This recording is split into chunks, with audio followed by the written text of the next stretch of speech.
Has so little respect for Obama that he's starting to throw around the nuclear word today. You heard that, nuclear. Did you just see Maduro, Venezuela? It's unbelievable. Oil exploration and production in the United States. The Biden border will, well, you know this, right? Even Argentina, they went MAGA. You know Argentina, great guy. We will expel the warmongers. We are a nation that just recently heard that Saudi Arabia and Russia will repeat. No, it's interesting. You turn away when he starts to blank out. What, does it upset you? It feels very unhealthy. I'm going to just be very careful, but it doesn't look good. It doesn't. It scares me. Can we play it one more time? I want to see what Mika's. Yeah, I'm worried. Actually, physically, he does not look good. Can we play it one more time? See what? Out, yeah, I don't know. Putin, has so little respect for Obama that he's starting to throw around the nuclear word today. You heard that, nuclear. Did you just see Maduro, Venezuela? It's unbelievable. Oil exploration and production in the United States. The Biden border will, well, you know this, right? Even Argentina, they went MAGA. You know Argentina, great guy. We will expel the warmongers. We are a nation that just recently heard that Saudi Arabia and Russia will repeat.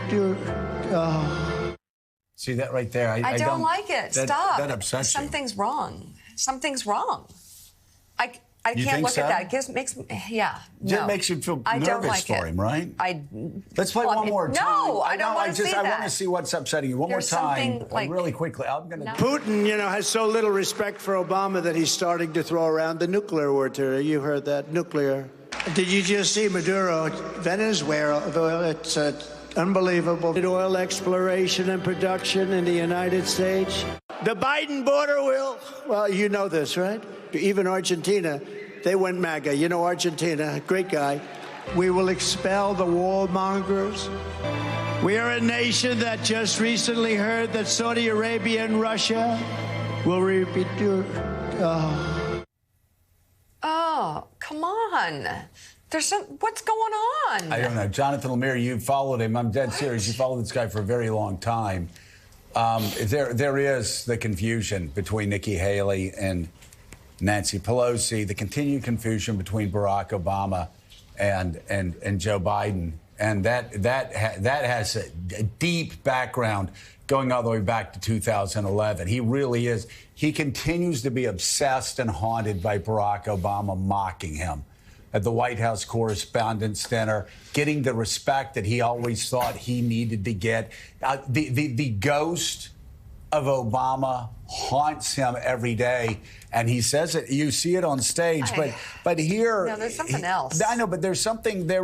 You look at his eyes and how twisted and contorted his face was at the end of that clip. You also have, talking about Mr. Argentina, a great guy.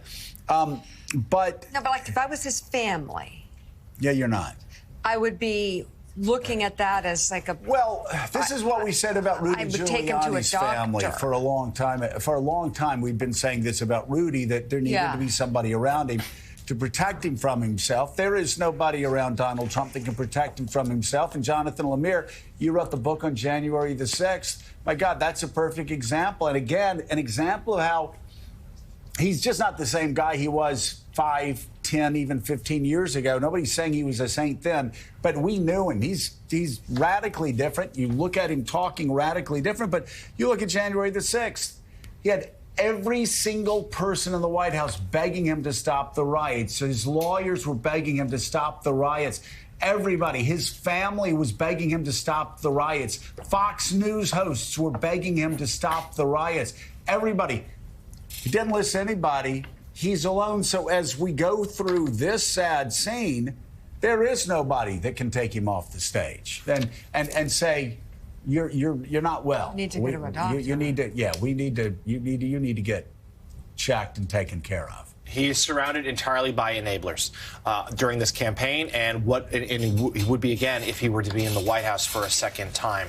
There would be no guardrails. There would be no adults in the room. It would just be people doing what he wants. To your point, He is not the same guy. You can watch video footage of the 2016 campaign, some of his time in the White House. We played last week a clip from the debate between Trump and Biden back in 2020, and it was striking even then how much Trump has changed, how he's aged. I mean, he is in his late 70s. He's only a couple years younger than President Biden. And we're seeing with more and more frequency, even as the media, and we talked about it earlier, about how the weekend was full of polls and an obsession about President Biden's age. It's Trump who day after day is showing the signs of age, but also pressure. Yeah. Indeed, pressure because he is not getting as much of the share of the Republican vote as he would like. Nikki Haley even posting a win over the weekend. Pressure because of the money he now owes, nearly $500 million in a couple of cases in New York City, and pressure that his first criminal case, a case that could theoretically put him in prison,